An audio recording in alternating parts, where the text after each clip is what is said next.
Hello guys, itong nakikita nyo ngayon guys na lupain guys. Ito po yung aming lupain sa province guys, sa Baybay Leyte. Yan, so 11 po kami magkakapatid at kung gaano kami karami guys ay ganun din kalaki yung aming lupain kasi marami kami. Yan, pero yung ate ko nasa ibang bansa, yun po talaga yung malaking natulong niya dito kasi siya yung gumagastos dito. Siya yung nagbabayad ng buwis.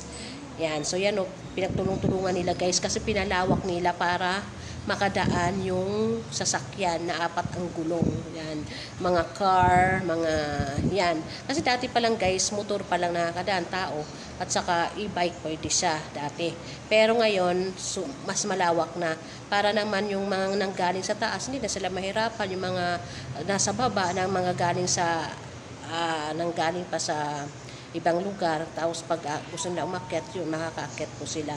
So, yan po guys, ito po yung lupain namin. Yan, so sakop pa po ng lupain namin itong daanan na to. Yun, so ito yung namana namin guys sa aming tatay na lupain. Yan, so thank you guys, thank you for watching.